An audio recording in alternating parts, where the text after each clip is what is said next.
Hello friends, ഇവിടെ ചെറുതായിട്ട് തണുപ്പൊക്കെ തുടങ്ങി. അപ്പോൾ അങ്ങനെ നമ്മുടെ വെജിറ്റബിൾസിൻ്റെ ഈ വർഷത്തെ പരിപാടികളൊക്കെ കഴിഞ്ഞു. പിന്നെ നമുക്ക് കുറച്ച് മുരിങ്ങക്കോല് ഇവിടെ ആയി വരുന്നുണ്ട്.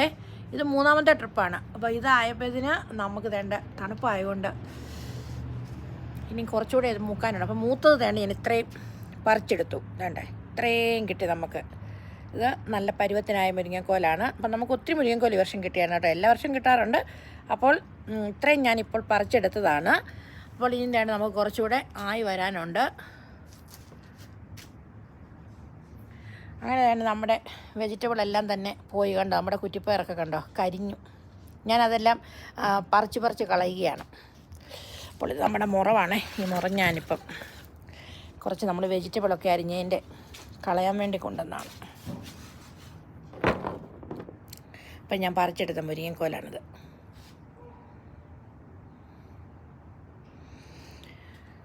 അപ്പോൾ കണ്ടോ, നമ്മുടെ മരത്തിൻ്റെ ഇലകളൊക്കെ നന്നായിട്ട് പഴുത്തു ഇങ്ങനെ ആയിക്കൊണ്ടിരിക്കുന്നു. ഇവിടെ കണ്ടോ, നമ്മുടെ വെജിറ്റബിൾസ് എല്ലാം തന്നെ പോയി. നമ്മുടെ കോവലിൻ്റെയൊക്കെ തണ്ട് ഞങ്ങൾ മുറിച്ചെടുത്തു. അതുകൊണ്ട് തന്നെ കണ്ടോ, തണ്ടൊക്കെ കണ്ടോ പോയിട്ടെല്ലാം കണ്ടോ കരിഞ്ഞ് കിടക്കുകയാണ്. പിന്നെ കുറച്ച് തൊമരയാണ്. അത് ഈ ചെറിയ തണുപ്പുള്ള സമയത്ത് അത് കൂടുതലായിട്ട് ഉണ്ടാകുന്നത്.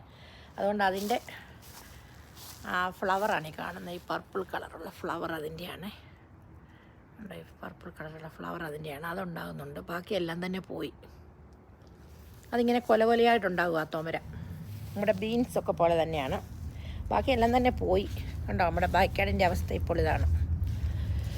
അപ്പോൾ ഗായ്സ്, നിങ്ങളെ ഒന്ന് കാണിക്കണമെന്ന് വിചാരിച്ചു. ഞാൻ ഓർത്തു നമ്മുടെ വെജിറ്റബിൾസ് എപ്പോഴും ഉണ്ടാകുമ്പോൾ നിങ്ങളെ കാണിക്കുമല്ലോ. അപ്പം പോകുന്ന അവസ്ഥയും കൂടെ എല്ലാം എല്ലാം തീരാറായ അവസ്ഥയും കൂടെ ഒന്ന് കാണിക്കാമെന്ന് വിചാരിച്ചു. ഈ മുളകിലൊക്കെ കണ്ടോ, കുറച്ച് മുളകൊക്കെ ഉണ്ട്. അതൊക്കെ ഇപ്പം പറിച്ചെടുക്കണം. പിന്നെ നമ്മുടെ മുരിങ്ങയെല്ലാം തന്നെ നമ്മൾ അകത്ത് കയറ്റാൻ പോവുകയാണ് ഉടനെ തന്നെ. ഇപ്പോൾ തണുപ്പ് ഇന്ന് കുഴപ്പമില്ല, പക്ഷേ ഇച്ചിരി കൂടെ തണുപ്പാവുമ്പോൾ നമ്മൾ മുരിങ്ങയൊക്കെ അകത്ത് കയറും. അകത്ത് കയറ്റുന്നതാണ്. അല്ലെങ്കിൽ ഫ്രീസിങ്ങൊക്കെ അടിച്ചു കഴിഞ്ഞാൽ എല്ലാം ഒറ്റ ദിവസം കൊണ്ട് തന്നെ എല്ലാം പോകും. അതുകൊണ്ട് നമ്മൾ അതിനെ എല്ലാം അകത്ത് കയറ്റി. ഞാൻ കറി ലീഫിനെ ഓൾറെഡി അകത്ത് കയറ്റി. ഇനി 2 ചെറുതും കൂടി ഉണ്ട് അകത്ത് കയറ്റാനായിട്ട്. ബാക്കി അകത്ത് കയറ്റി. കാരണം ഞാൻ കഴിഞ്ഞ വർഷം നാട്ടിൽ നിന്ന് വന്നപ്പോൾ എൻ്റെ വലിയ 2 കരിയാപ്പ് പോയി. അതുകൊണ്ട് ഞാൻ ചെറുതായിട്ട് തണുപ്പ് വന്നത് എൻ്റെ വലിയ 2 കരിയാപ്പിനകത്ത് കയറ്റി. ചെറുതിനെ ഉടഞ്ഞതിന് അന്ന് ഞങ്ങൾ ചെറുതിനെ കവർ ചെയ്ത് വെച്ചു. നമ്മളൊരു പ്ലാസ്റ്റിക് ഷീറ്റൊക്കെ ഇട്ട് കവർ ചെയ്ത് വെച്ചു. ഇത് നമ്മൾ തണുപ്പ് വരുന്നതനുസരിച്ച് ഇതിനെ നമ്മളകത്ത് കയറ്റുന്നതായിരിക്കും. അപ്പം നാരകമൊക്കെ ഒരുമാതിരി വാടിയ പോലെ ആയതായിരുന്നേ. പക്ഷേ ഞങ്ങൾ ഇച്ചിരി വെള്ളമൊക്കെ ഒഴിച്ചു കൊടുത്തപ്പോൾ അത് ശരിയായി കേട്ടോ.